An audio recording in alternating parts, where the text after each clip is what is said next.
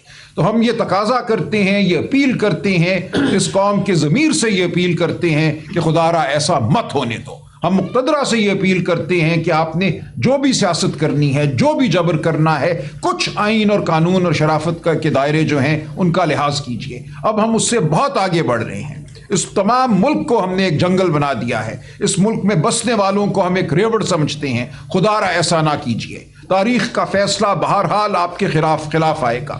اقوام یہ سہتی نہیں ہے بہت دیر تک، اس کی گواہی پوری انسانی تاریخ دیتی ہے۔ آپ اس ملک کو تتر بتر ہونے سے بچائیے، یہ مت کیجئے۔ پی ٹی آئی اس وقت ملک کی ایک مرکزی جماعت ہے۔ پی ٹی آئی ایسی جماعت ہے جو نہ مذہبی منافرت پر کھڑی ہے، جو نہ نسلی تفاوت پر کھڑی ہے، یہ بالکل ایک وسطی جماعت ہے جو پاکستان کے ساتھ جڑی ہوئی ہے، پاکستان کی وفادار جماعت ہے۔ یہ چاہتی ہے کہ تمام اکائیوں کو اکٹھا رکھا جائے، یہ چاہتی ہے ملک میں منافرت نہ ہو، مذہبی منافرت نہ ہو، نسلی منافرت نہ ہو۔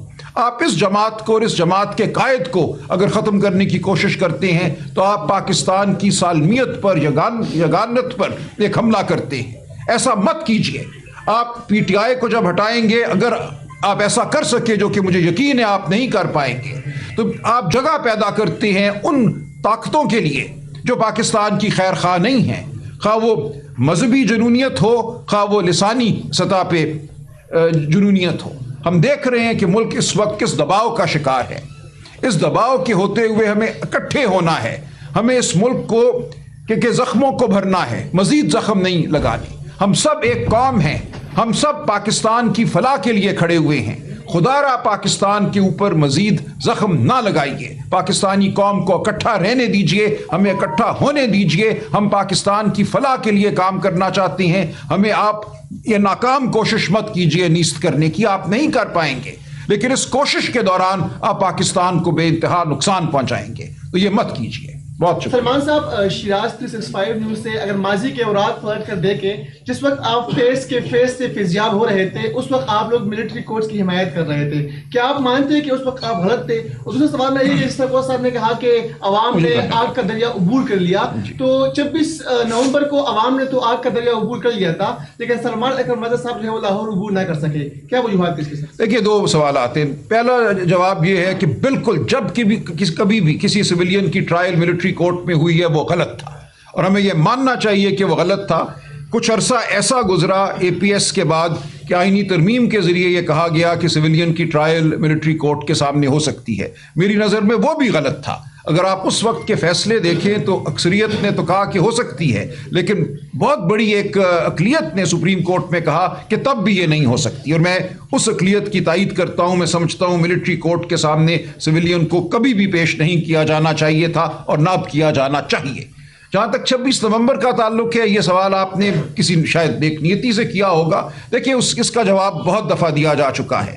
پورا ملک اس دن بند تھا، لاہور شہر سے کوئی پرندہ باہر نہیں نکل سکتا تھا، تمام پل بند تھے، تمام جگہوں پہ جبر تھا، جہاں 50 لوگ اکٹھے ہوتے تھے ان کو مارا پیٹا جاتا تھا، گرفتار کیا جاتا تھا۔ یہ جواب ہم بہت دے چکے ہیں، اگر کوئی سوال کو دہرانا چاہتا ہے تو دہرائے، ہم جانتے ہیں اس دن کیا ہوا۔ سر یہ بتا دیجیے، ناصر بٹ پبلک ٹی وی سے، سر یہ بتا دیجیے، بظاہر یہ لگتا ہے جیسے ظاہر بات ہوتی ہے کہ خان صاحب کو اس لیے نکالا گیا کیونکہ ایک امریکہ کی جانب سے مداخلت کی کوشش کی گئی جن کو انہوں نے ایبسلیوٹلی ناٹ کہا۔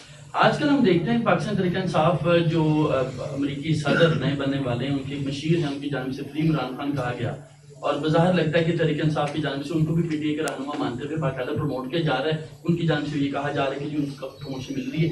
کیسے دیکھتے ہیں آپ؟ سمجھتے ہیں کہ یہ پاکستان کے اندرونی معاملات میں مداخلت ہے ایک ایسے شخص کی جانب سے جو کہ امریکی انتظامیہ کا ایک اہم حصہ بن چکے ہیں؟ دیکھیں، اس میں دو پہلو ہیں اس کے۔ جہاں تعلق ہو بنیادی انسانی حقوق کا، یہ اب مسلمہ قانون ہے۔ اقوام متحدہ کو اگر آپ دیکھیں، ان کی جو ٹریٹیز ہیں، جو ان کی کنونشنز ہیں، انٹرنیشنل کورٹ آف جسٹس کو آپ دیکھیں، تو یہ ایک مسلم اب بین الاقوامی ایک فیصلہ ہے کہ بنیادی حقوق کا تحفظ ہر ایک کا فرض ہے. کوئی مملکت کوئی ملک یہ نہیں کہہ سکتا کہ ہم اپنے ملک کے اندر بنیادی حقوق کو پامال کریں گے، باقی تمام دنیا خاموش کھڑی رہے. یہ جب بوسنیا میں ہوا تو ہم سب نے احتجاج کیا کہ بنیادی حقوق کو آپ پامال نہیں کر سکتے، اور ہم نے تقاضا کیا کہ یہاں جا کے روکا جائے بنیادی حقوق کی پامالی کو. لہٰذا جہاں بنیادی حقوق پامال ہو رہے ہوں، لوگ اغوا ہو رہے ہیں، لوگوں کے بچے غائب ہو جاتے ہیں اور پھر 40-50 دن کے بعد شکستہ آنکھوں کے ساتھ سامنے آتے ہیں، اس ملک میں آواز اٹھانا جرم بن چکا ہے، اس ملک میں بات کرنا، اکٹھے ہونا، کھڑے ہونا جرم بن چکا ہے. ایسی حالت میں پوری دنیا کا تشویش میں مبتلا ہونا بالکل جائز ہے. یہ بات بنتی ہے کیونکہ انسانیت پر جرم ہو رہا ہے. جب آپ کسی بھی ملک میں بنیادی حقوق کو پامال کرتے ہیں تو صرف آپ اس ملک کے جو باشندے ہیں ان کے خلاف جرم نہیں کرتے، آپ انسانیت کے خلاف جرم کرتے ہیں. لہٰذا پوری انسانیت کا فرض ہو جاتا ہے کہ ان جرائم کے خلاف وہ آواز بلند کرے. ایک تو مجھے جواب دینے دیجیے. جہاں تک امریکہ کا تعلق ہے، دیکھیے ہمارا موقف ہمیشہ سے یہ رہا ہے اور آج بھی یہ ہے کہ امریکہ نے اگر ہمارے ملک میں مداخلت کی ہے ماضی میں، جو کہ کی ہے ہم سمجھتے ہیں، تو وہ غلط تھا. ہم نہیں چاہتے کہ آئندہ مداخلت ہو. ہم صرف یہ چاہتے ہیں کہ جو اس ملک میں بنیادی حقوق کو پامال کر رہے ہیں ان کی پشت پناہی نہ ہو. اور ہم سمجھتے ہیں کہ آگے چل کر ایسا ہونے کا بڑا امکان ہے کہ پشت پناہی نہیں ہوگی. ہم نہیں چاہتے کہ کوئی ہماری مدد کرے، ہم نہیں چاہتے کہ کوئی آ کر ہمارے لیے کچھ کرے. ہم صرف اتنا چاہتے ہیں کہ قانون کے مطابق، آئین کے مطابق، شرافت کے مطابق معاملات چلیں اور بیرونی پشت پناہی نہ ہو. ہم اس پشت پناہی کے خلاف ہیں. سلمان صاحب ایک سوال، کمپنی پہ پابندیاں جو عائد ہوئی ہیں، امریکی اس حوالے سے پاکستان تحریک انصاف کا آفیشیل موقف کیا ہے، اور مذاکرات کے حوالے سے آپ نے کور کمیٹی کو بھی بریف کیا، اس میں پیش رفت ہوئی دونوں؟ دیکھیں جہاں تک یہ پابندیوں کا تعلق ہے، ہم سمجھتے ہیں پاکستان کا جو نیوکلیئر پروگرام ہے وہ ہمارے دفاع کے لیے ناگزیر ہے، وہ ہماری ضرورت ہے. تمام دنیا سمجھتی ہے کہ ہم کس خطے میں اس وقت بیٹھے ہیں. ہمارے ارد گرد جو جارحیت ہے، جو بالخصوص بھارت کی طرف سے ہمیں جارحیت کا سامنا ہے، ہمیشہ رہتا ہے، تو ہمارا یہ حق ہے. اور جو سلوک ہم سے کیا گیا ہے وہ امتیازی نوعیت کا سلوک ہے. ایسا سلوک اور ممالک کے ساتھ نہیں کیا گیا. بھارت کو شے دی جا رہی ہے کہ وہ اپنے پروگرام میں مزید توسیع کرے. ایسی صورتحال میں بالکل ہمارا حق ہے کہ ہم اپنی دفاع کے لیے ہر وہ قدم اٹھائیں جو ضروری ہے. اور اگر اس حوالے سے ہم پر سینکشنز لگتی ہیں تو ہم ان کی مخالفت کرتے ہیں. دوسری بات جو آپ نے کی، ذرا دہرائیے گا. جی، مذاکرات کے حوالے سے عمران خان صاحب نے کمیٹی تشکیل دے دی تھی. آج بھی وہ کمیٹی قائم ہے، میں اس کا ممبر ہوں، دیگر 4 ممبران بھی ہیں اس کے. ہم نے بالکل دروازہ کھولا ہے. ہم نے کہا ہے کہ ملک کی بہتری کے لیے، ملک کی فلاح کے لیے یہ جو ایک اس وقت سما ہے جہاں حقوق پامال ہو رہے ہیں، جہاں ریاست متشدد ہو چکی ہے، اس کو ختم ہونا چاہیے تاکہ ہم زخموں کو بھر سکیں اور اکٹھے ہو کر آگے بڑھ سکیں. لیکن ابھی تک ہمیں کوئی مثبت جواب نہیں ملا. ہم نے بالکل پاکستان کے عوام کے سامنے اپنے آپ کو پیش کر دیا ہے. ہم نے کہا ہے کہ ہم عوام کی فلاح کے لیے ہر قدم اٹھانے کو تیار ہیں. ہم پاکستان کی فلاح کے لیے ہر قدم اٹھانے کو تیار ہیں. ہمارا کچھ بھی موقف ہو سیاسی حوالے سے، ہمارا کچھ بھی موقف ہو، ہم نے جو پیش کیا، جس طرح سے اس ملک میں انصاف، نظام انصاف کو پامال کیا جا رہا ہے، اس سب کے باوجود ہم چاہتے ہیں کہ گفتگو ہو، مذاکرات ہوں، اور ہم آگے ایک ایسا راستہ ڈھونڈیں جو جمہوریت کی طرف جائے، جو انسانی حقوق کی سربلندی کی جانب جائے. سلمان صاحب یہ بتائیں کہ ایک طرف تو خان صاحب یہ مطالبہ کر رہے ہیں اپنے ڈیمانڈز میں جو رکھا ہوا ہے کہ بے گناہ قیدیوں کو رہا کیا جائے. آج 25 لوگوں کو سزا سنا دی گئی. کیا ایسی صورتحال میں مذاکرات ہو سکیں گی؟ ان کا مستقبل آپ کیا دیکھ رہے ہیں؟ دیکھیے، مذاکرات کی جب بات ہوئی تو ظلم تو بہت ہو چکا تھا نا. ماضی کے ظلم کو ہم نے اپنے راستے میں کوئی رکاوٹ نہیں بننے دیا. یہی میں نے جو عرض کیا، پاکستان کی فلاح کے لیے، عوام کی فلاح کے لیے ہم مذاکرات کرنا چاہتے ہیں. جو آج کے فیصلے ہیں ہم سمجھتے ہیں یہ ناجائز ہیں، یہ انصاف پر مبنی نہیں ہیں، یہ پاکستان کے آئین کے برخلاف ہیں. لیکن اس کے باوجود ہم تیار ہیں. اور جو عمران خان صاحب نے ایک ڈیٹ دی تھی وہ آج تک تھی. ہم آج ابھی تک تیار ہیں. آگے کیا ہوگا، خان صاحب اس تاریخ میں توسیع بھی کر سکتے ہیں. یہ ہم نے پارٹی نے یہ مکمل اختیار چیئرمین کو دیا ہوا ہے، بانی چیئرمین عمران خان کو. یہ ان کی ضوابدید پر مبنی ہے کہ ہم کب تک اپنے دروازے کھلے رکھتے ہیں. میں سمجھتا ہوں کہ پاکستان کی فلاح اسی میں ہے کہ گفتگو ہو.